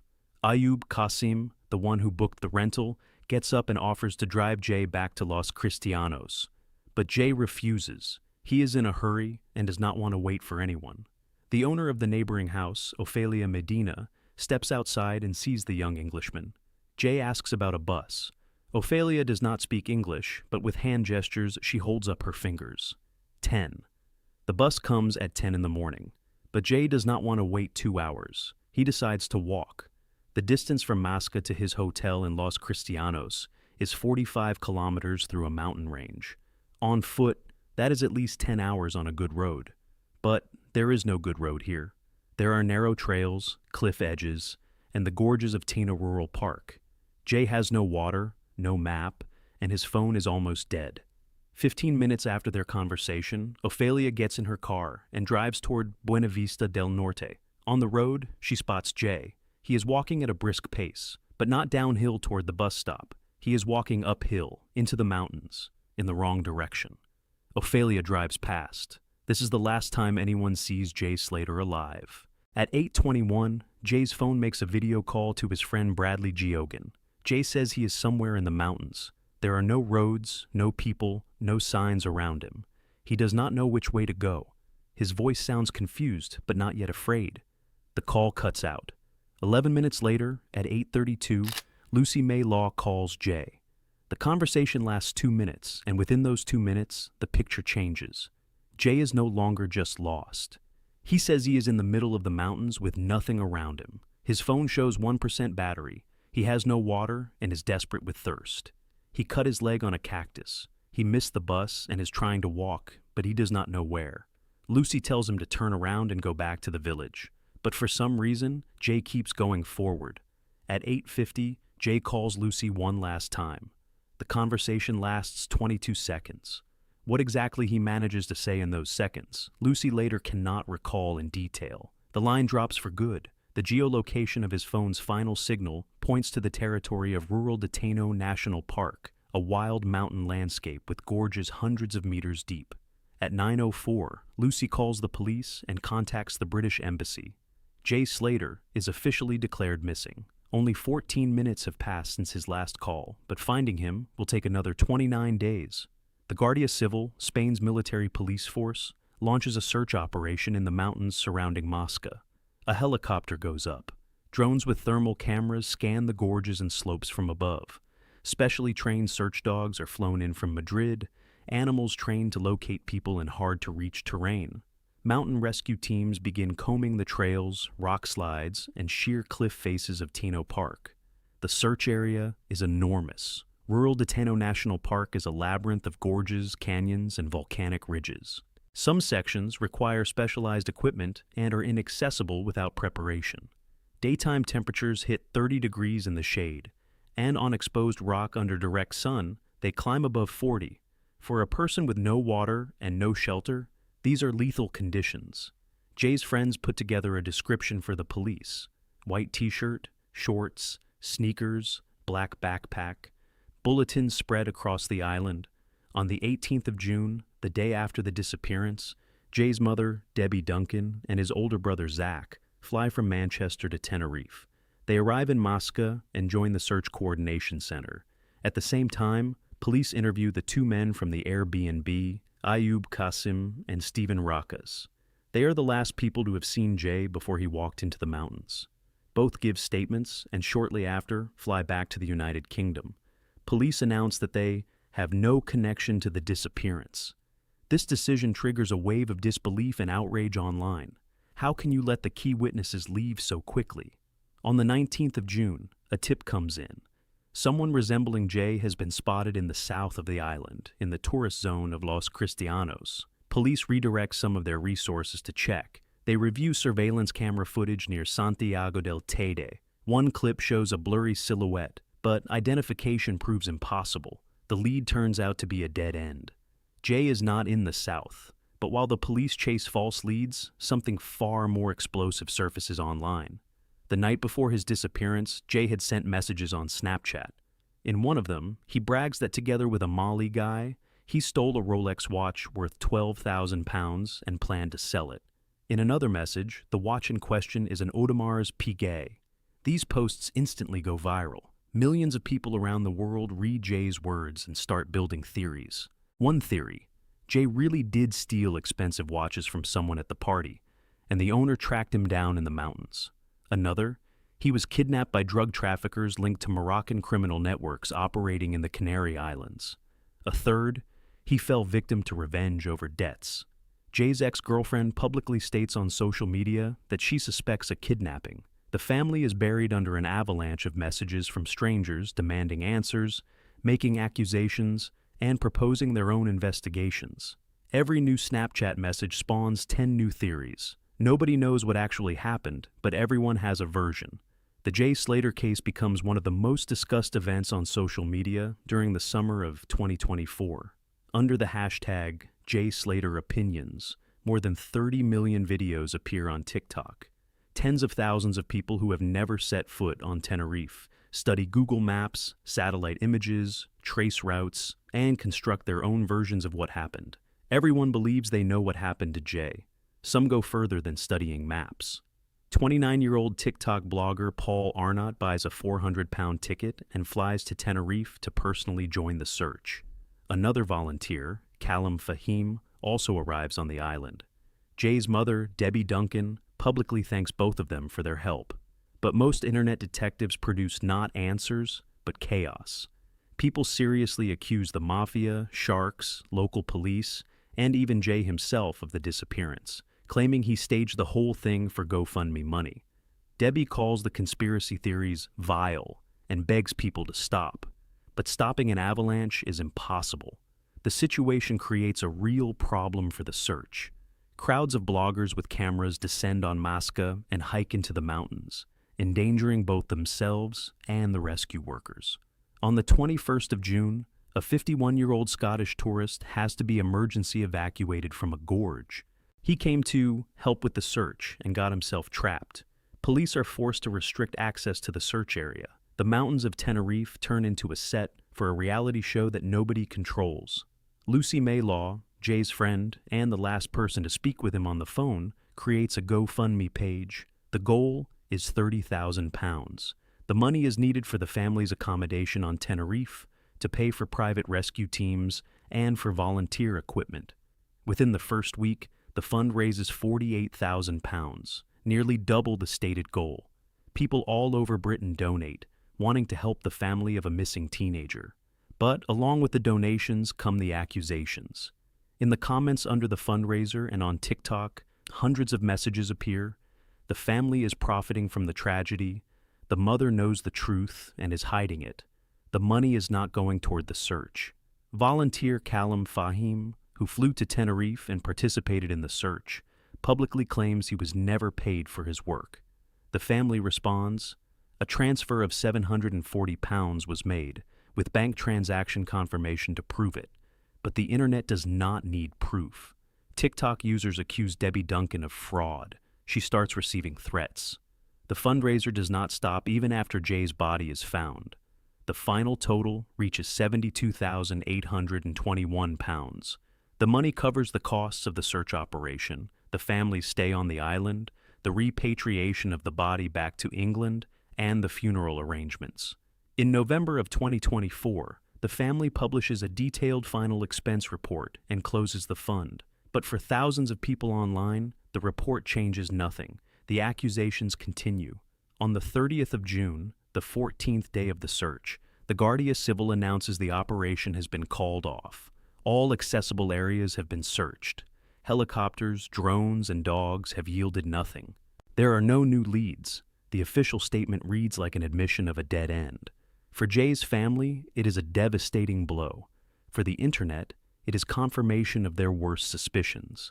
Criticism rains down on Spanish police from all sides. A former Scotland Yard detective publicly states that the search was conducted unprofessionally and superficially. British media write about the incompetence of the Guardia Civil. The family hires private rescuers and continues searching on their own. But behind the scenes, something is happening that neither the family nor the journalists nor the TikTok detectives know about.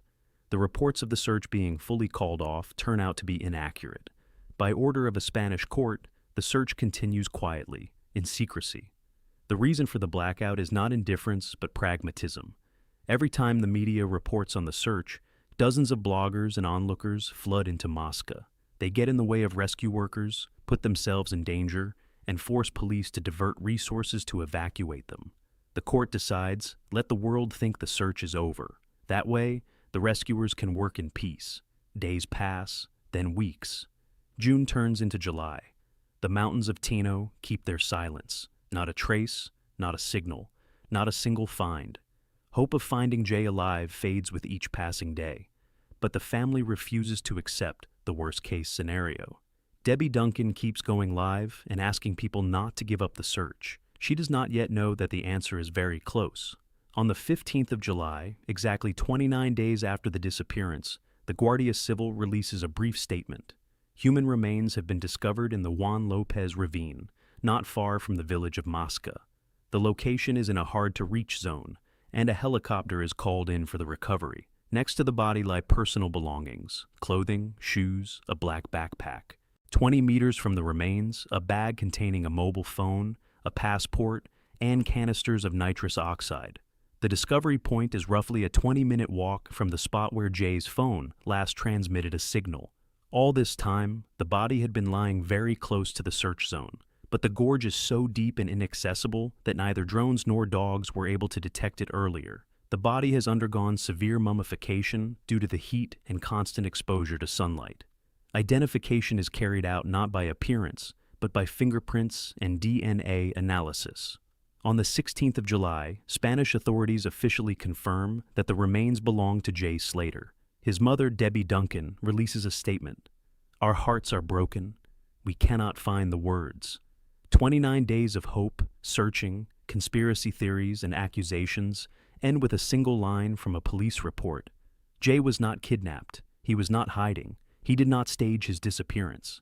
The entire time, he lay at the bottom of a gorge just a few kilometers from the place where he was last seen.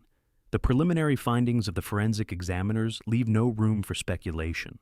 The injuries on Jay's body are consistent with a fall from a great height onto a rocky surface. He fell from a cliff approximately 20 to 25 meters high. The impact caused multiple skull fractures and severe brain damage. According to the experts, death was instantaneous. He did not suffer and did not cry for help. The fall was too sudden and too devastating. There are no signs of a struggle, restraint, binding, or assault by another person on the body. Nobody pushed him. Nobody chased him. The toxicology report finds 4 substances in Jay's system: MDMA, cocaine, alcohol, and ketamine. All of them had been consumed within 24 hours before his death, at the festival and after it. Each of these substances on its own can impair coordination, distort the perception of distance, and blunt the sense of danger. Combined, their effects multiply dramatically. The terrain where the fall occurred does not forgive mistakes. Sheer volcanic rock faces, loose soil that crumbles underfoot, no barriers or warning signs. One wrong step, and you go over the edge. For an experienced hiker with proper gear, this route is considered difficult. For a young man with no water, no map, in sneakers, and under the influence of multiple substances, it proved fatal.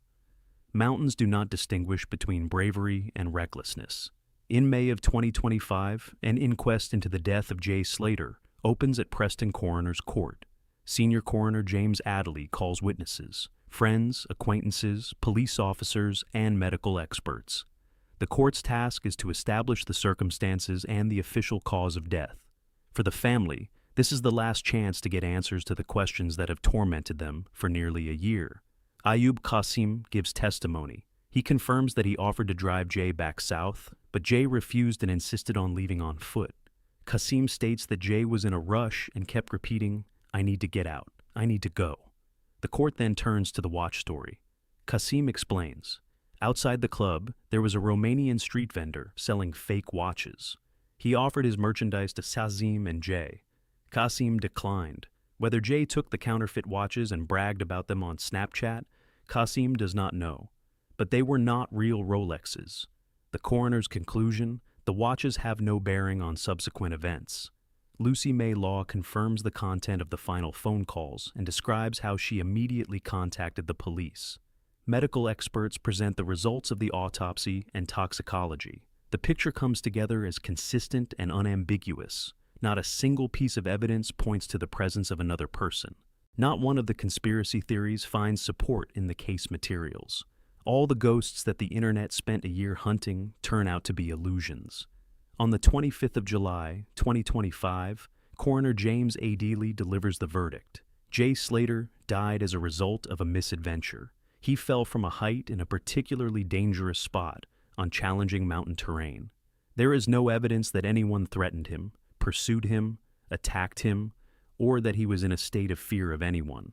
No one is implicated in his death. He was alone. His mother, Debbie, reads a statement in the courtroom. "My son touched the hearts of a nation," she says. Jay's funeral was held on the 10th of August, 2024, at the chapel of Accrington Cemetery in his home county of Lancashire. The family wanted to give him the send-off he deserved, and they did. The GoFundMe money made that possible. The case is formally closed, but online, the conspiracy theories continue to live a life of their own. For millions of people, Jay Slater remains an enigma, a character in a detective plot that simply must have a villain. Accepting that the answer can be simple and tragic turned out to be harder than believing in a conspiracy. A 19-year-old kid flew abroad for a holiday, spent a night partying, got into a car with strangers, refused help, walked into the mountains with no water and no map, and took one wrong step at the edge of a cliff.